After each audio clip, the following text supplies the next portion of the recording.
I was having dinner with my wife. While she went to the restroom, the waiter slid a small black box under my hand and whispered, "Hide this. You will need it tonight." Before I could ask why, he walked away trembling. I hid it in my pocket. When I got home and finally opened it, "I'm glad to have you here. Follow this story until the end and comment the city you're watching from, so I can see how far my story has reached. My name is Bernard, and at 53 years old, I thought I knew everything about my life. I thought I understood my marriage, my wife, my comfortable routine. That Friday evening at the Meridian restaurant changed everything I believed about the woman I had shared a bed with for 8 years. The restaurant was our usual place for special occasions. Melanie had insisted we celebrate something she called new beginnings, though I couldn't quite grasp what she meant. The warm glow of the pendant lights cast shadows across her face as she smiled at me from across the mahogany table. Her auburn hair caught the light perfectly, and for a moment she looked exactly like the woman I had fallen in love with all those years ago. We had ordered our usual dishes. Melanie always chose the salmon with herbs, and I stuck to my ribeye steak, medium rare. The aroma of rosemary and garlic filled the air around us, mixing with the soft murmur of other diners' conversations. Everything felt normal, routine even, until Melanie excused herself to the restroom.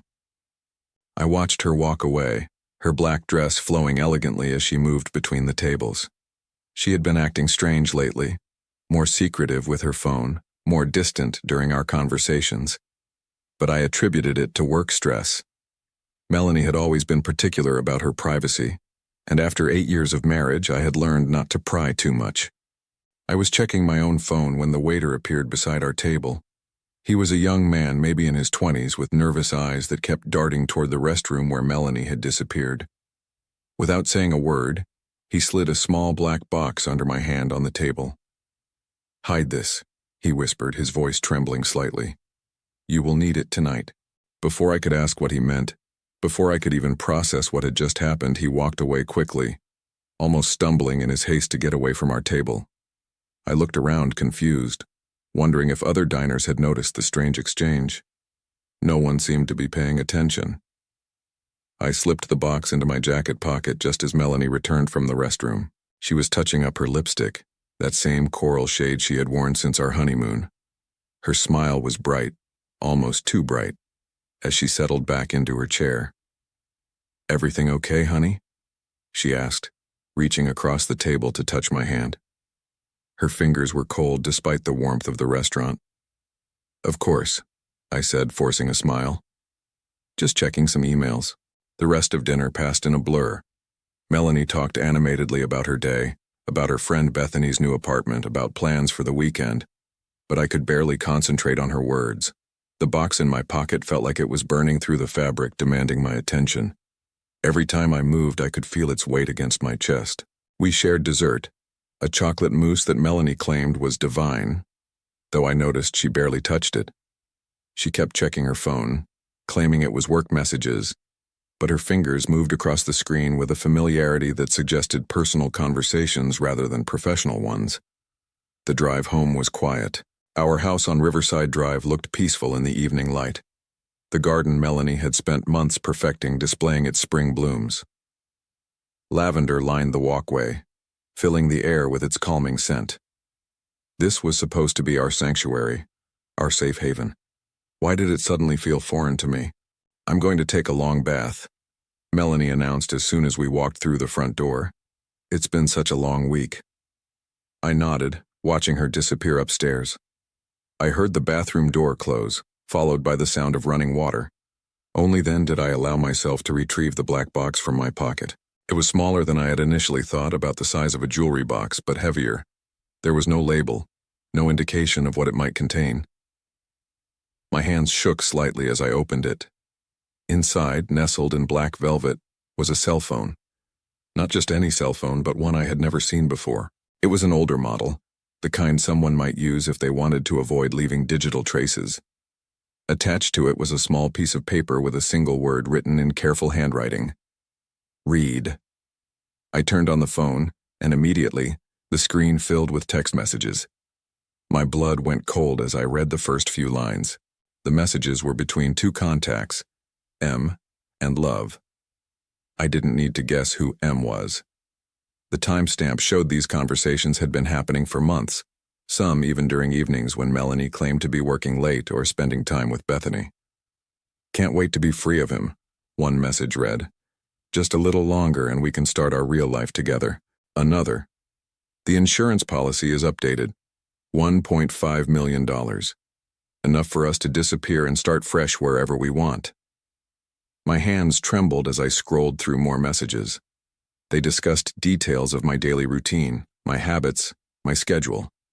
They knew I took the same route to work every morning, that I always stopped for coffee at the corner shop, that I went for evening runs along the lakefront path. Then I found the message that made my stomach drop. "Baby's due in December. Perfect timing. By then, it'll all be over." Baby. Melanie was pregnant and it wasn't mine. We had been trying for years with no success. The doctors had run tests, found no problems with either of us, suggested we keep trying. And now I discovered she was carrying another man's child. But the most chilling messages were the ones discussing my death. They weren't talking about divorce, about ending our marriage cleanly. They were planning to make me disappear permanently, to make it look like an accident. The insurance money would fund their new life together, and no one would ever suspect the grieving widow. I sat in my study, the phone clutched in my shaking hands, trying to process what I was reading. This woman I had loved, trusted, shared my life with for 8 years was planning to kill me. The realization hit me like a physical blow, leaving me breathless and dizzy. From upstairs I could hear Melanie humming softly in the bathroom, the same tune she always hummed when she was particularly happy. The sound that used to comfort me now filled me with dread. Was she humming because she thought her plan was working? Because she believed I was oblivious to what was coming? I forced myself to read more messages, each one revealing another layer of betrayal. They had been planning this for months, possibly years. Every loving gesture, every intimate moment, every time she had told me she loved me, it had all been part of an elaborate lie. The man she was communicating with, the one she called Love, was someone named Milton. I scrolled through their conversation history and realized they had been together far longer than Melanie and I had been married. This relationship predated our wedding, our entire life together.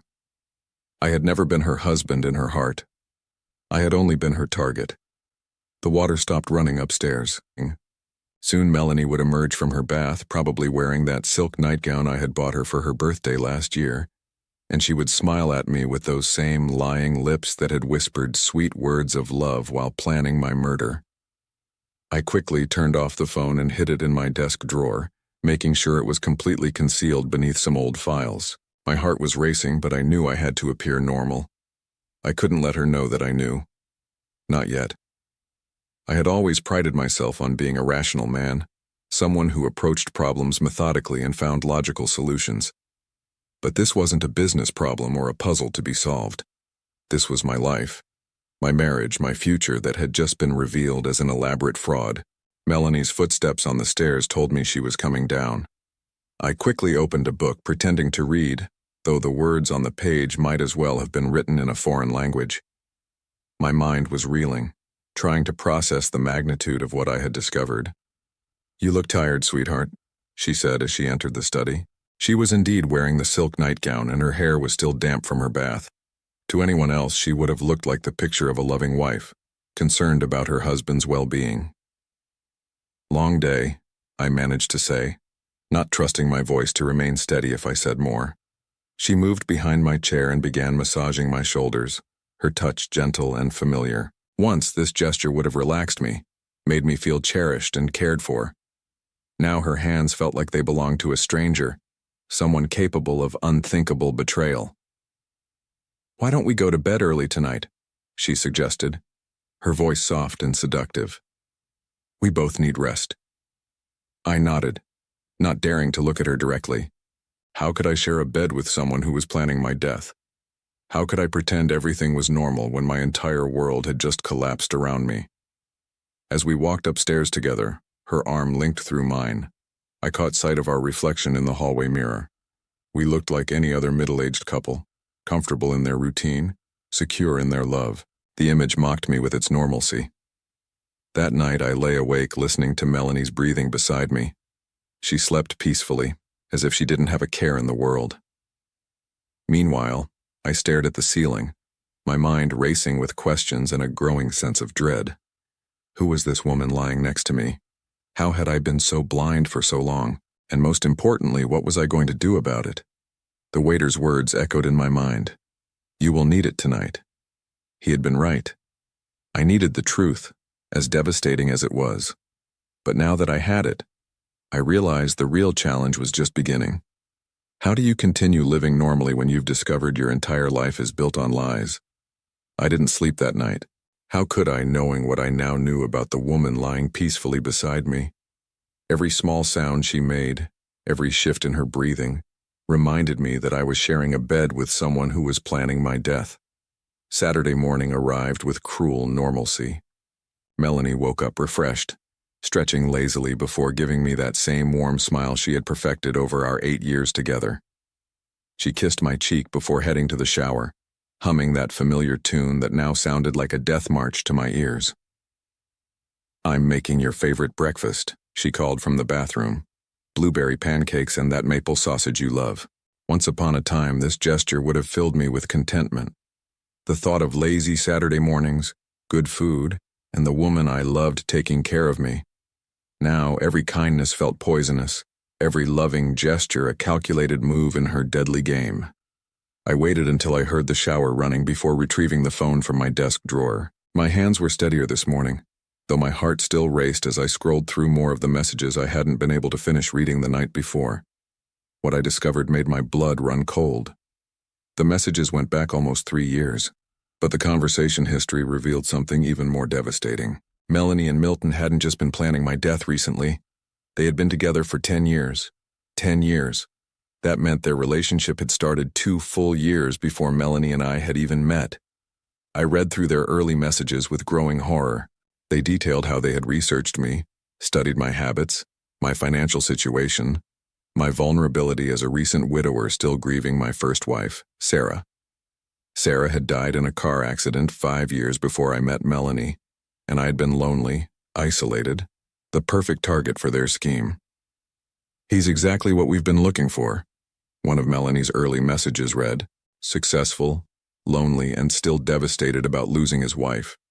He'll be easy to manipulate.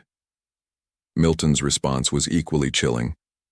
Make sure you learn everything about the dead wife. Mirror her personality, her interests.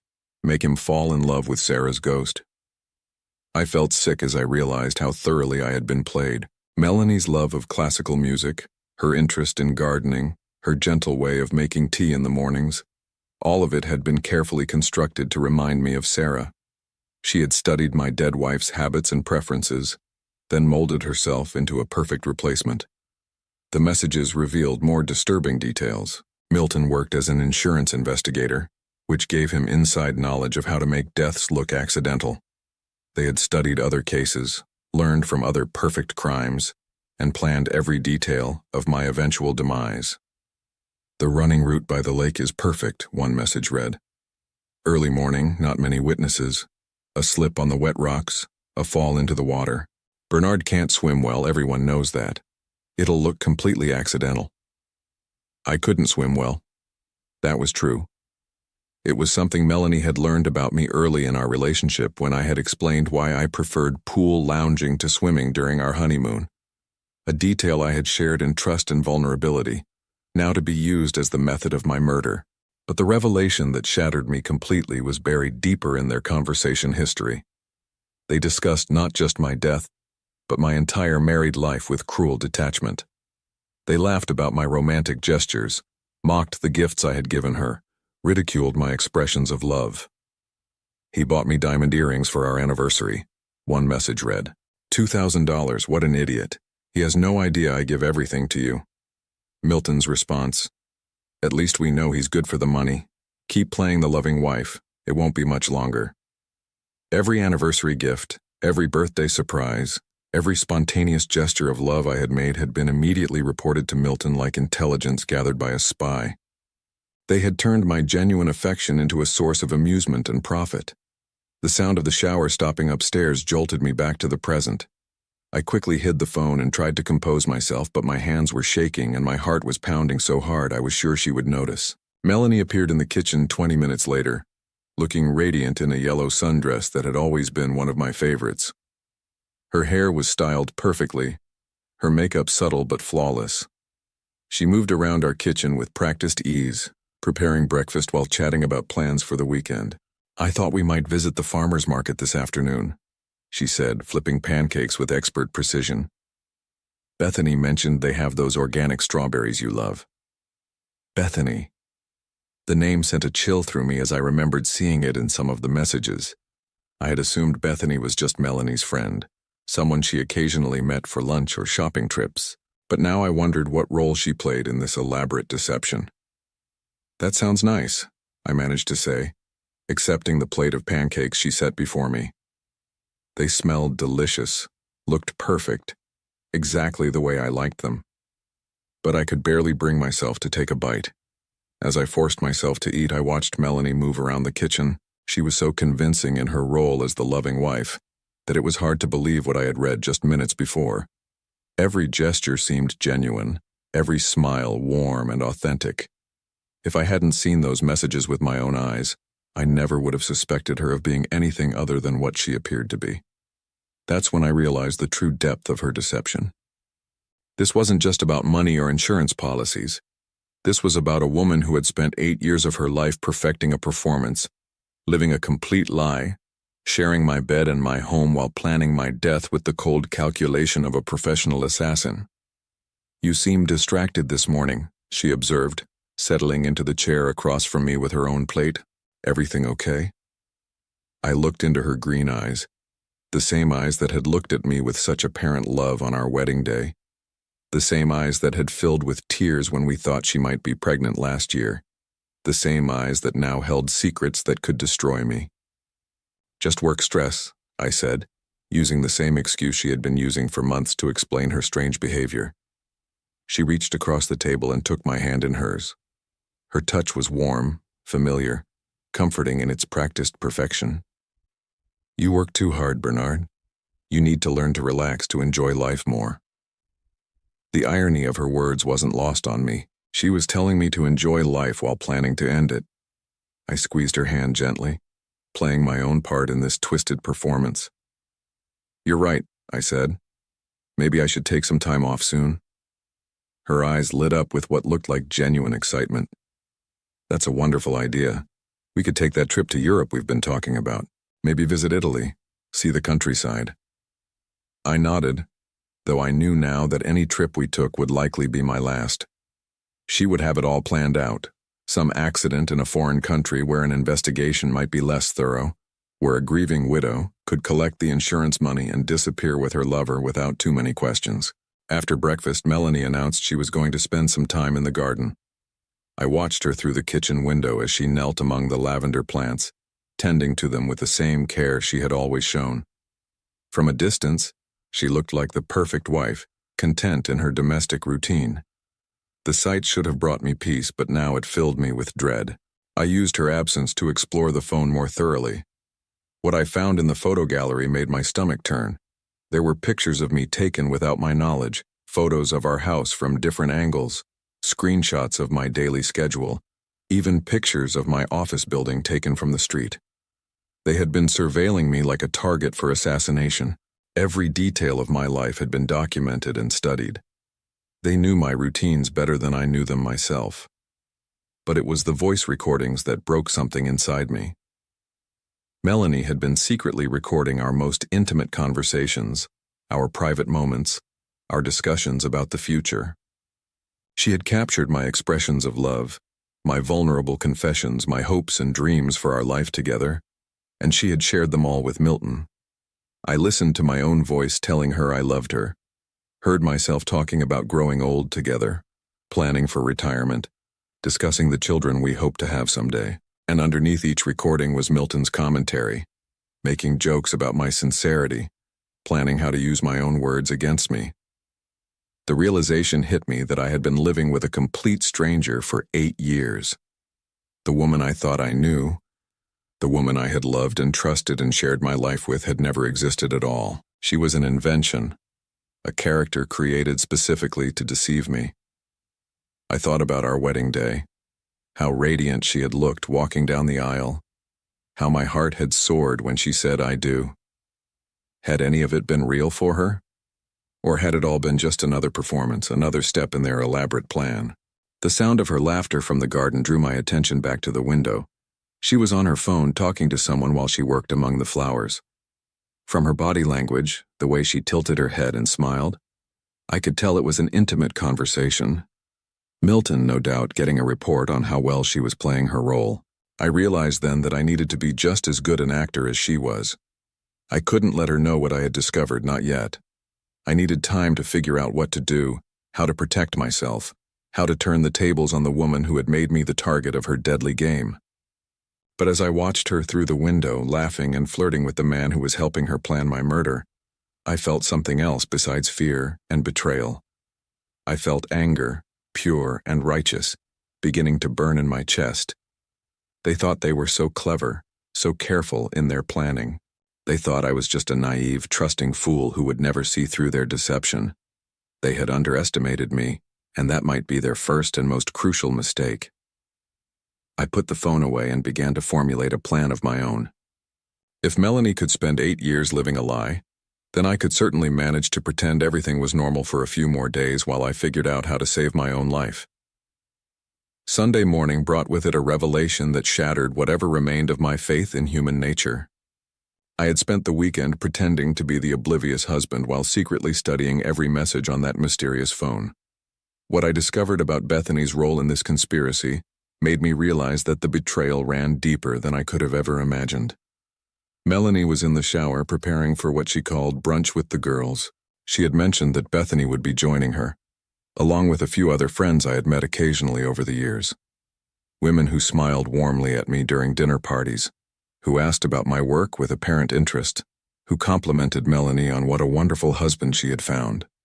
Now I wondered how many of them knew the truth.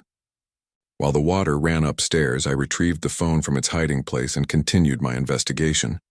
The messages between Melanie and B, clearly Bethany, painted a picture that made my blood run cold. Bethany wasn't just an innocent friend who happened to know about Melanie's affair. She was the architect of the entire scheme. The earliest messages revealed that Bethany and Melanie had been roommates in college, where they had apparently spent their time studying more than just textbooks. They had researched wealthy widowers, men who fit a specific profile: successful, lonely, vulnerable, and financially secure. Found another potential target. One of Bethany's messages from 3 years ago read, "Bernard Mitchell, 50 years old, lost his wife in a car accident 2 years ago. Real estate developer estimated net worth over $2 million. Still wearing his wedding ring, so he's definitely not over the loss." Melanie's response was enthusiastic.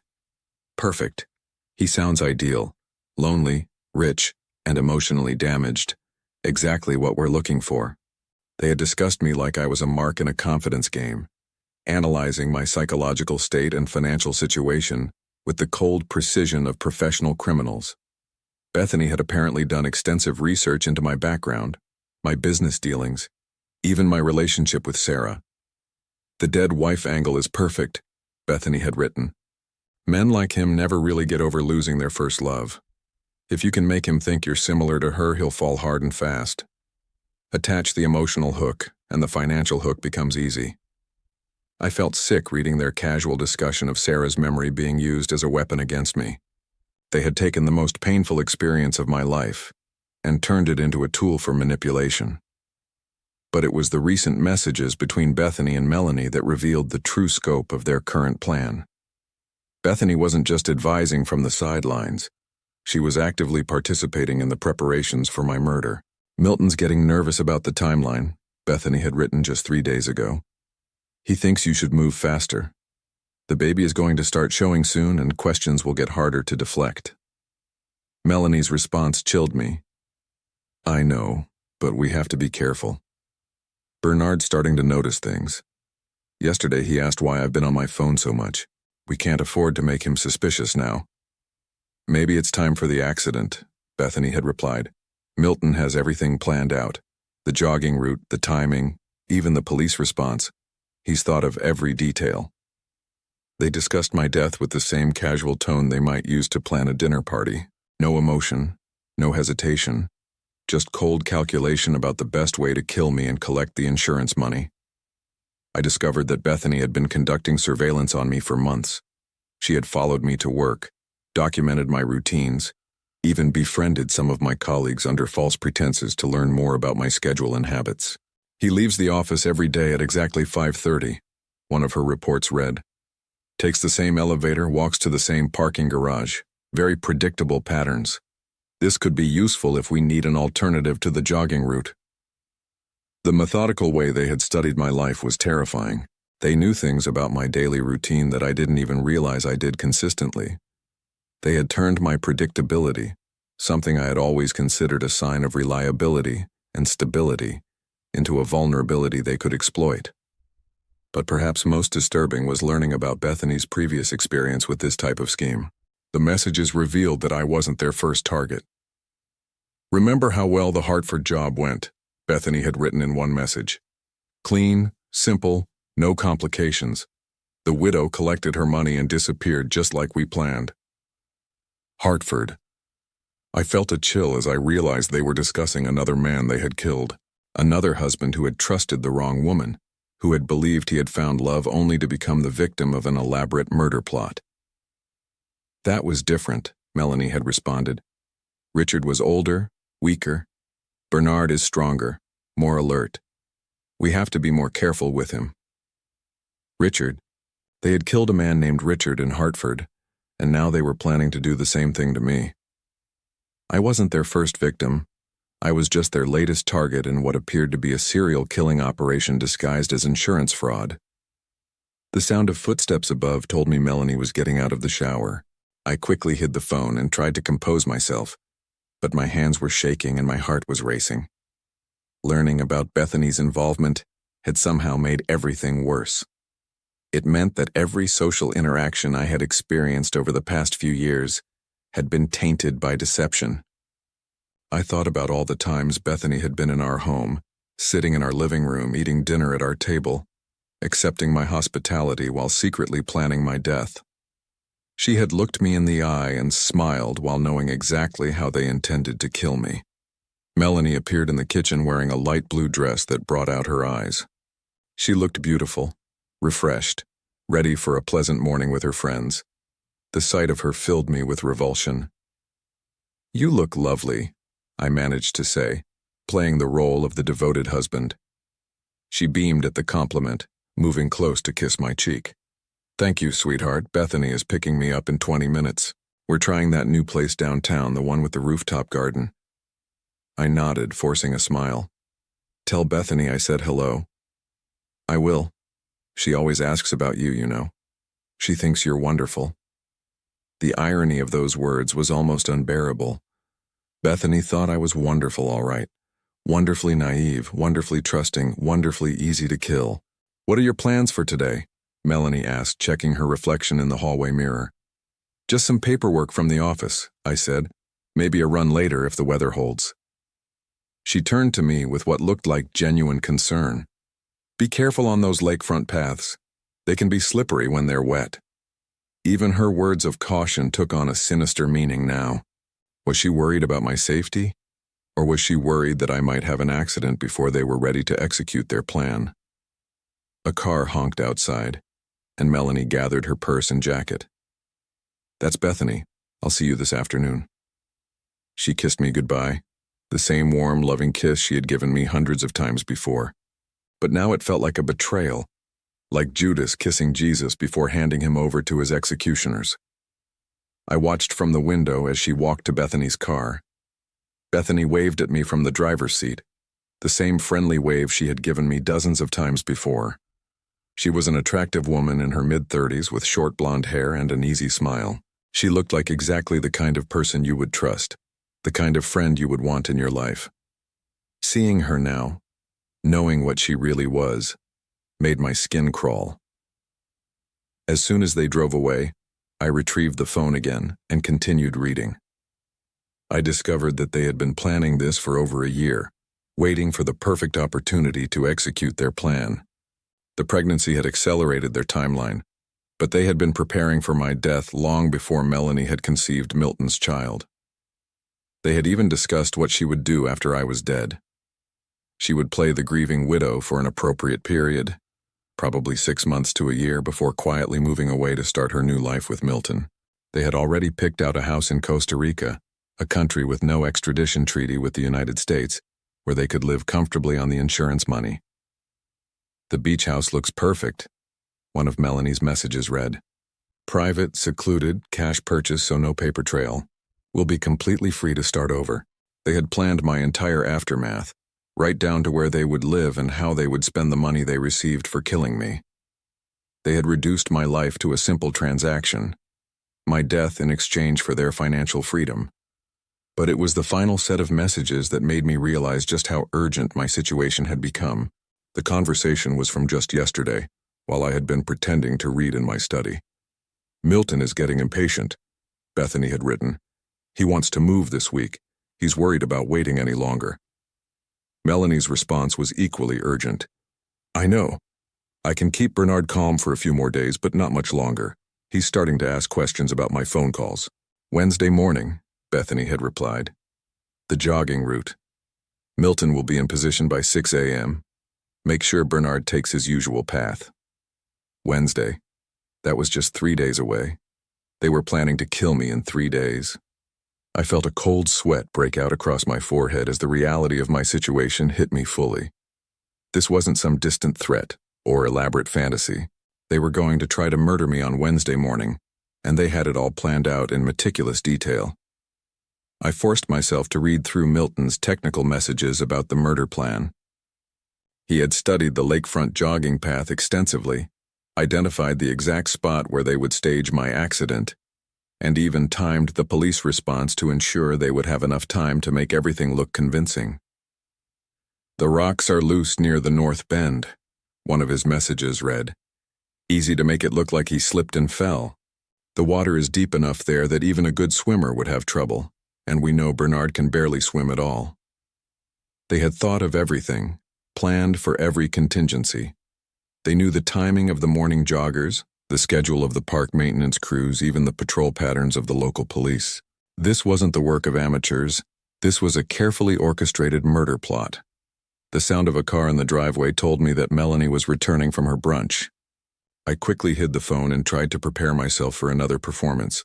Another few hours of pretending that everything was normal, while knowing that my wife and her accomplices were planning to kill me in 72 hours.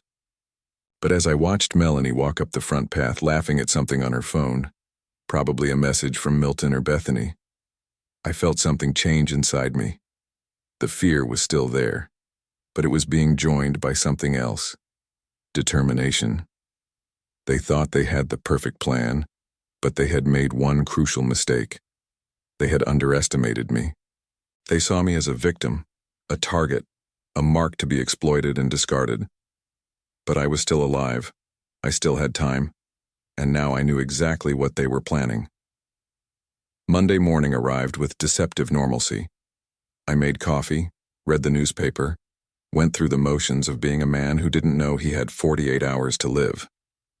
But underneath my calm exterior, I was executing a plan of my own, one that would ensure I survived long enough to see justice done.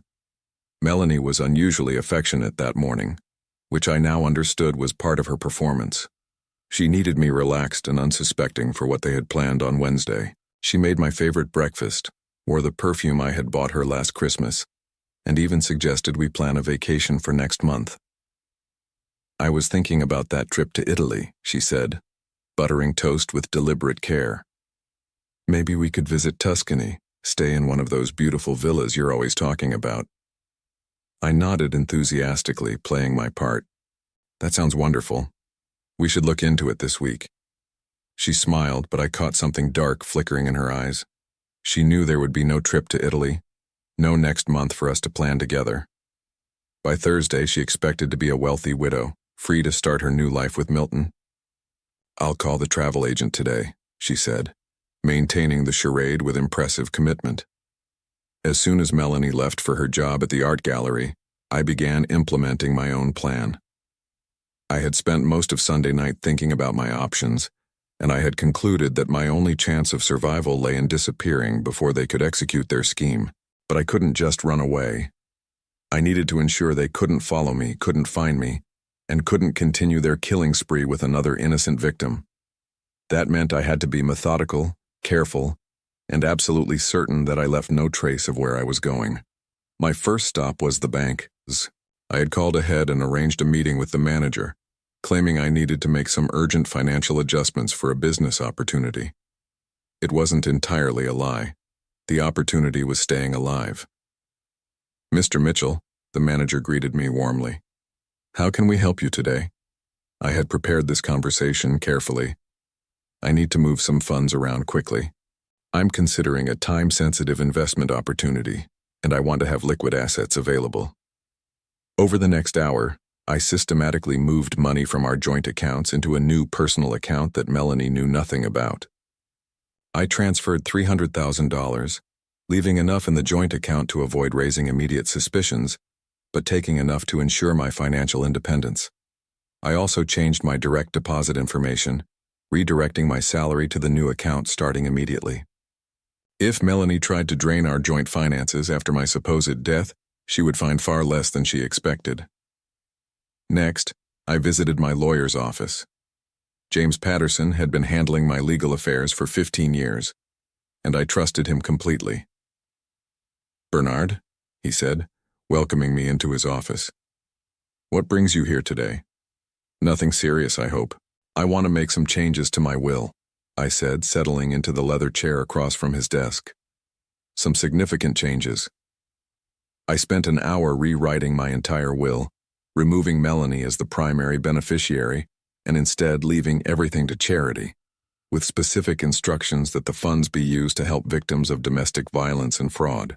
If I did die, Melanie wouldn't see a penny of my money. "This is quite a dramatic change," James observed, reviewing the documents. "Are you sure about this?" "Completely sure," I said. "And James, I need this to be absolutely confidential. Don't mention these changes to anyone, including Melanie. Can you ensure that?" He nodded, though I could see curiosity in his eyes. "Of course. Attorney-client privilege applies absolutely." I also gave him sealed instructions to be opened only in the event of my death, explaining everything I had discovered about Melanie's plan. If they succeeded in killing me, at least there would be evidence pointing to the truth. My next stop was a small electronics store across town, where I purchased a new cell phone under a fake name, paying cash. I spent the afternoon setting up secure email accounts and researching private investigators in different states. If I was going to disappear, I needed professional help covering my tracks. By evening, I had made significant progress on my escape plan, but I still faced the challenge of getting through the next day without arousing Melanie's suspicions. She was watching me carefully now, though she tried to hide it behind smiles and casual conversation. "You seem energetic today," she commented over dinner. "Everything okay at work?" "Just excited about some new projects," I said. "Sometimes it feels good to shake things up, try something different."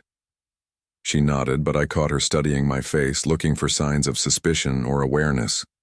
I forced myself to maintain eye contact, to smile naturally, to play the role of the unsuspecting husband for just a little longer. That night, as we lay in bed, Melanie was more physically affectionate than she had been in months. She initiated intimacy with an intensity that might have thrilled me under different circumstances, but knowing what I now knew, her touch felt calculating, like she was saying goodbye to the man she was about to kill. "I love you so much," she whispered in the darkness afterward. "I hope you know that." I told her I loved her too, the words feeling like ash in my mouth. How many times had she said those same words while planning my death?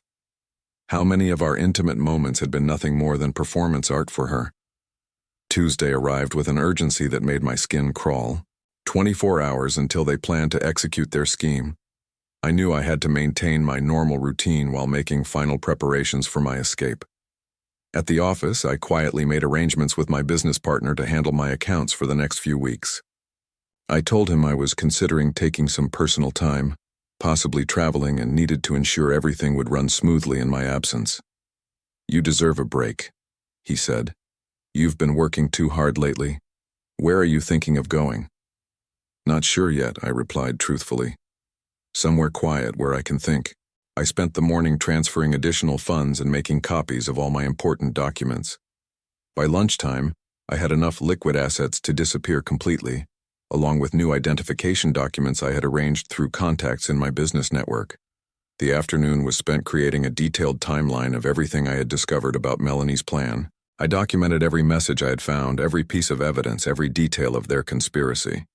If something went wrong, if they somehow managed to find me, I wanted to ensure there was a complete record of their crimes. As evening approached, I realized this would likely be my last night in the house I had called home for 8 years. I walked through the rooms, looking at the furniture we had bought together, the photographs of our life together, the mementos of what I had thought was a loving marriage. It all felt like artifacts from someone else's life now.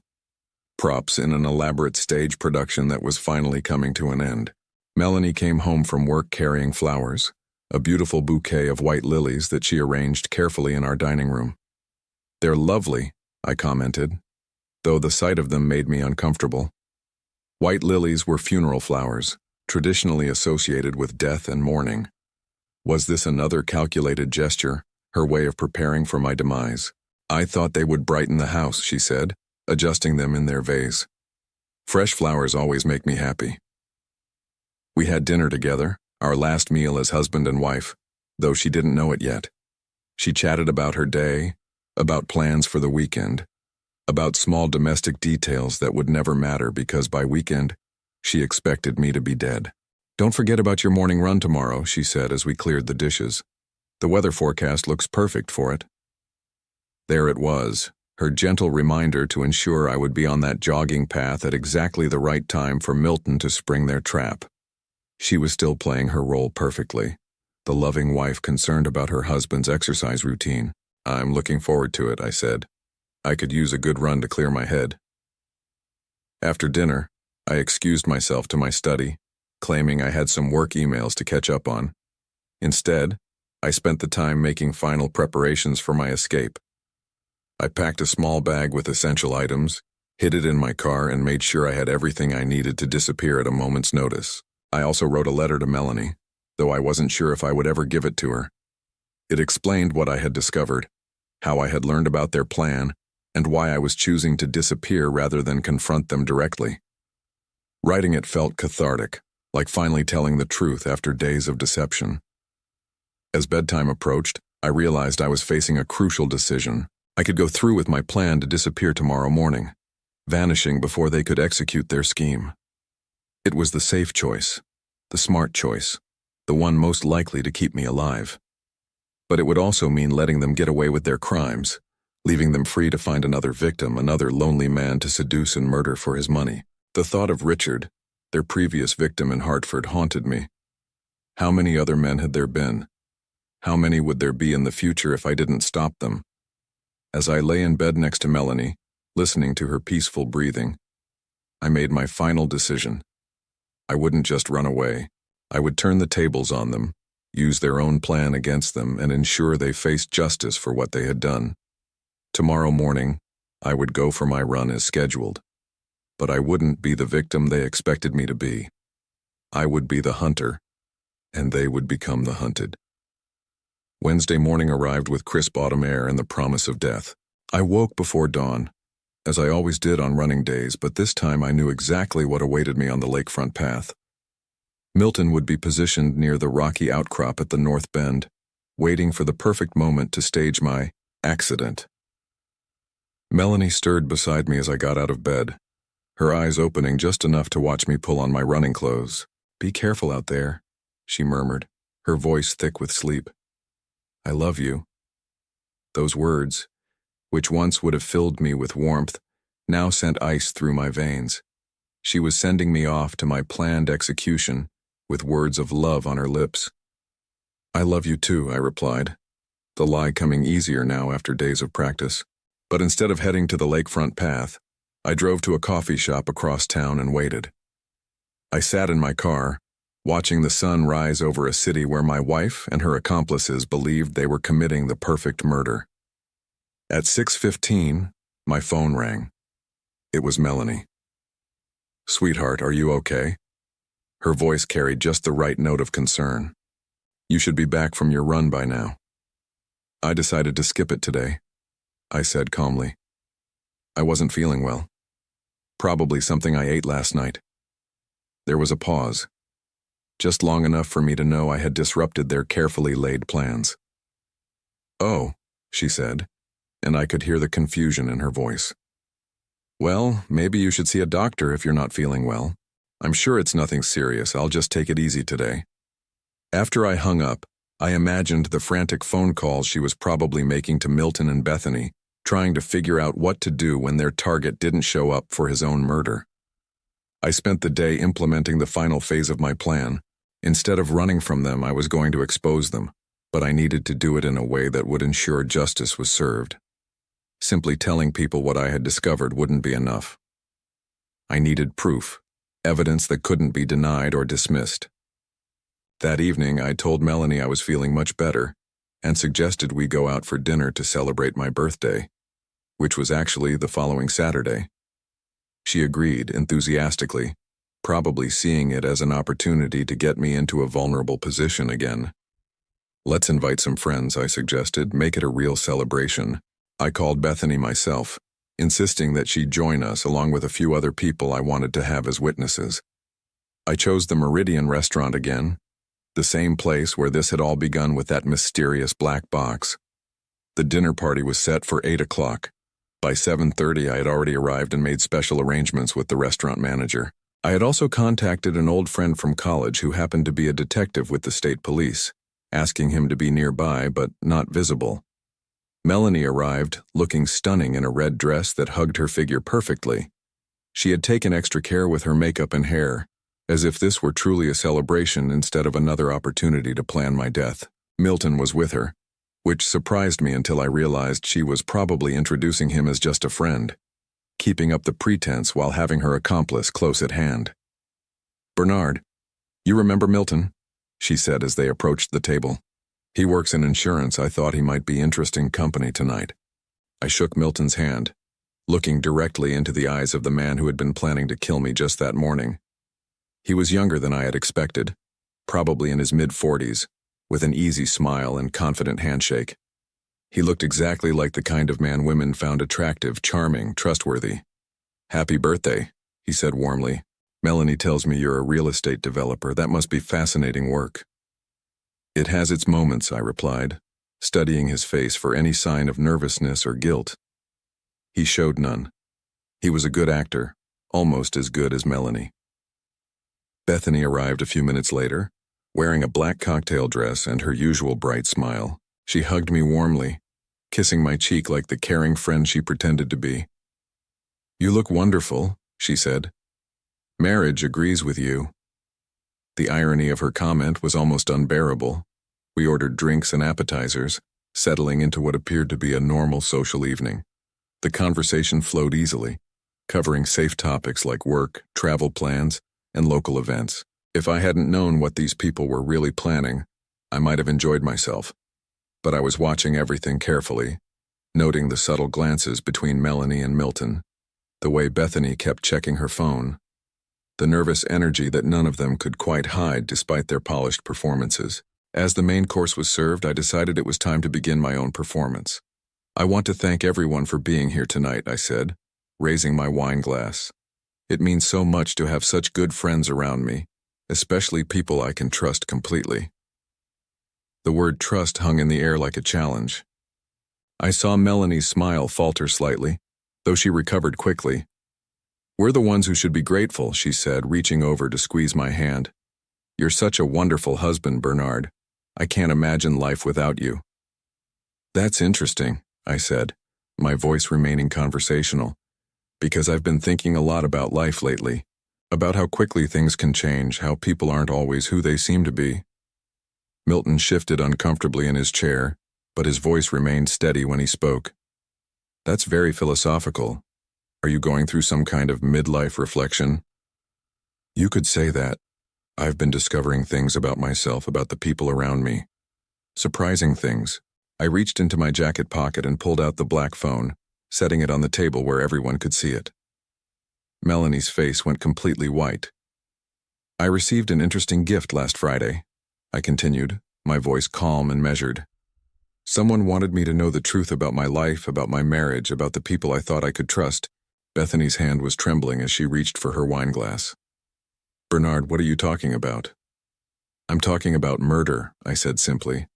I'm talking about a conspiracy to kill me for insurance money.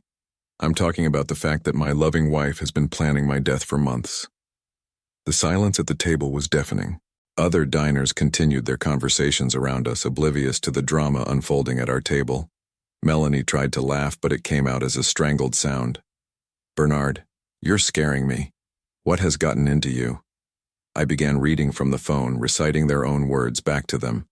The messages about the insurance policy, the discussions of my daily routine, the plans for my accident at the lakefront path. Can't wait to be free of him, I read aloud. Just a little longer, and we can start our real life together. Milton stood up abruptly, his chair scraping against the floor. I don't have to listen to this crazy talk. Sit down, Milton, I said quietly, and something in my voice made him pause. The police are already on their way. You're not going anywhere. Bethany made a small whimpering sound, her carefully constructed facade crumbling completely. Bernard, please let me explain. Explain what? I asked. How you've been planning to murder me. How you killed a man named Richard in Hartford before targeting me. How you turned my love for my dead wife into a weapon to use against me. Melanie was crying now, but I could see the calculation behind her tears. She was still trying to find a way out, still trying to manipulate the situation to her advantage. I do love you, she said desperately. Everything else, that was just fantasy, just foolish talk. I would never actually hurt you. You've been poisoning me, I said, pulling out a small vial from my pocket. I had my blood tested. The doctors found traces of compounds that have been making me sick, making me weak. Slow-acting poisons designed to make my eventual death look natural. The vial contained water, but they didn't know that. I watched as all three of them stared at it with horror, probably wondering how I had figured out that part of their plan. The pregnancy, I continued, it's not mine, is it? It's Milton's. You've been together for 10 years, planning this for at least 3. I was never your husband, Melanie. I was just your latest victim. She broke down completely then, sobbing hysterically as other diners began to stare at our table. But even in her breakdown, I could see her mind working, trying to figure out how to minimize the damage.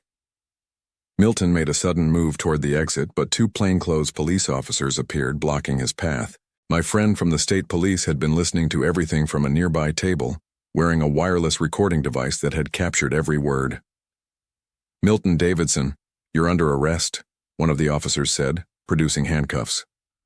Bethany tried to run in the opposite direction, but she didn't get far before additional officers appeared. The restaurant had been quietly surrounded while we were having dinner. As they handcuffed Melanie, she looked at me with eyes that held no love, no remorse, only pure hatred. You think you're so smart, she hissed. But you'll never get over this. You'll never trust anyone again. We've destroyed you even if we didn't kill you. I looked at her calmly, feeling nothing but pity for the broken, evil woman I had once believed I loved. No, I said quietly. You've freed me. The last thing I saw before they led her away was the confusion in her eyes.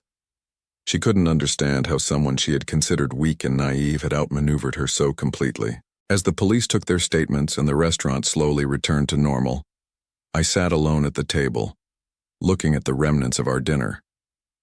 The birthday cake I had ordered arrived just as they were leading Melanie away, a small irony that wasn't lost on me.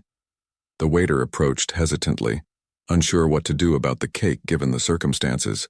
Should I take this away, sir? He asked. No, I said, picking up the knife to cut myself a piece. I think I'll have some birthday cake after all. For the first time in 8 years, I was truly free to celebrate.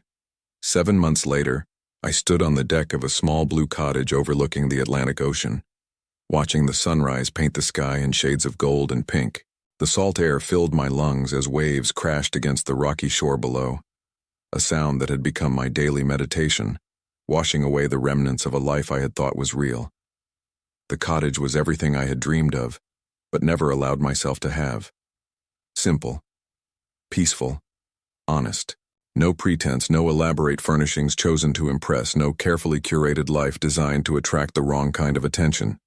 Just weathered wood, comfortable furniture, and a view that stretched to infinity. The legal proceedings had concluded 3 weeks ago.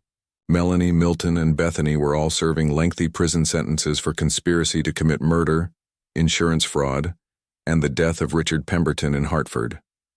The investigation had revealed that Richard had been just one of several victims in what authorities were calling an organized murder-for-profit scheme that had been operating for over a decade. I testified at their trial, looking each of them in the eye as I recounted how they had planned my death with the same casual indifference they might use to plan a vacation. Melanie had tried to maintain her innocence until the very end, claiming she had been manipulated by Milton and Bethany, but the evidence was overwhelming. The recorded conversations, the detailed murder plans, the evidence of previous victims. It all painted a picture of a woman who had made killing her profession. The prosecutor called her a black widow who spun webs of deception around vulnerable men, feeding on their loneliness and trust. During the trial, I learned details about their operation that made me realize how lucky I was to be alive. They had been responsible for at least 7 deaths over the past 12 years, targeting widowers and divorced men with substantial assets and limited family connections. Each time they had followed the same pattern: seduce, marry, isolate, and kill. Richard Pemberton, their victim before me, had been a retired engineer whose wife had died of cancer. Like me, he had been lonely and vulnerable when Melanie entered his life. Unlike me, he hadn't received a mysterious warning that saved his life. The revelation that affected me most was learning about the real Melanie Crawford. The woman I had married didn't even exist. Her real name was Margaret Sellers, and she had been using false identities for most of her adult life. The gentle, artistic woman who loved classical music and gardening had been entirely fabricated, a character created specifically to appeal to my psychological profile. Even her supposed job at the art gallery had been fake. She had never worked there. Bethany had simply arranged for someone to answer the phone and provide an alibi for Melanie's whereabouts when needed. Every aspect of our 8-year marriage had been built on lies. But perhaps the most disturbing revelation was about Sarah, my first wife. During their research into my background, they had desecrated her grave, stealing personal items that Melanie then discovered in antique shops, claiming they reminded her of things her grandmother had owned. She had used my dead wife's jewelry and possessions as props in her performance, turning Sarah's memory into another tool for manipulation. Standing on my deck now, watching seabirds dive for fish in the morning light, I felt only peace when I thought about Sarah. The real Sarah, not the twisted version Melanie had created to manipulate me. I had finally been able to properly mourn my first wife, to separate my genuine memories of her from the psychological manipulation I had endured. The cottage had belonged to Sarah's aunt, a woman I had met only once at our wedding but who had left me the property in her will years ago. I had never visited it during my marriage to Melanie, claiming I was too busy with work, but really because I wasn't ready to face that connection to Sarah's family. Now I understood that some part of me had been saving this place, keeping it as a refuge for when I truly needed it. The aunt had passed away 2 years ago, and the property had been waiting for me, almost as if Sarah herself had arranged for me to have a safe harbor when my world collapsed. I had sold the house on Riverside Drive, unable to live in a space that held so many poisoned memories. Every room reminded me of Melanie's deception, of the years I had spent unknowingly sharing my life with someone who was planning my death. The new owners were a young couple expecting their first child, and I took comfort in knowing that the house would now be filled with genuine love instead of elaborate lies. My business was thriving under the management of my partner, and I had discovered that working remotely from the coast suited me perfectly.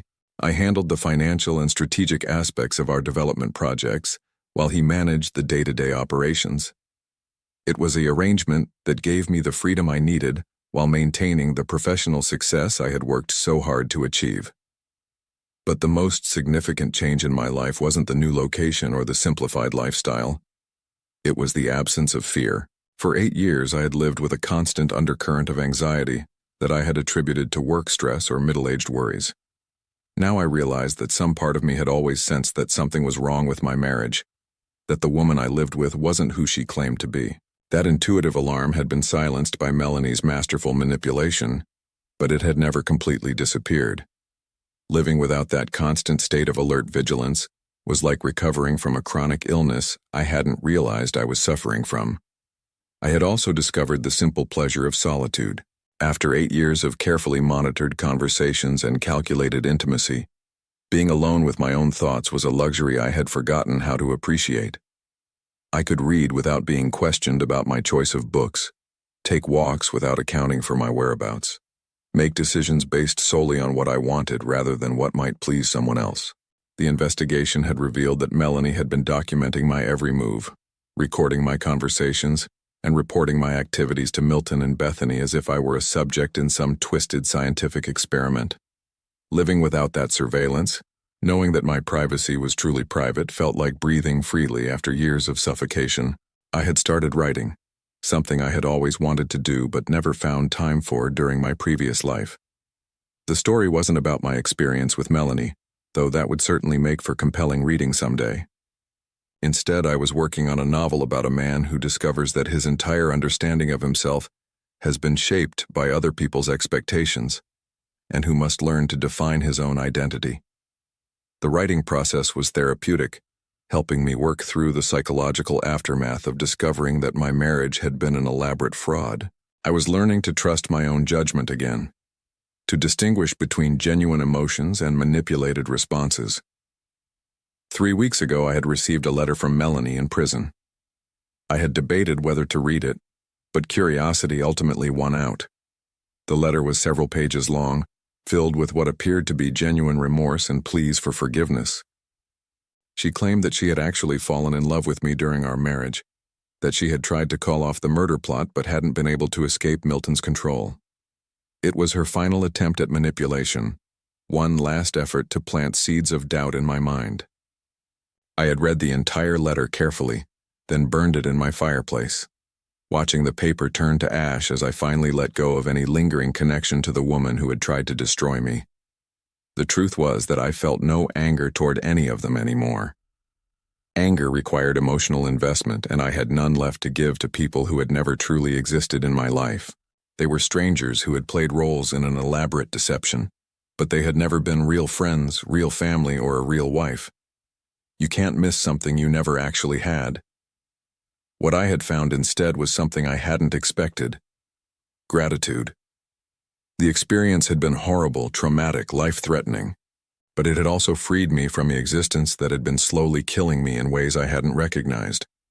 I had been living someone else's life, trying to be someone else's version of a good husband, successful man, and respectable citizen.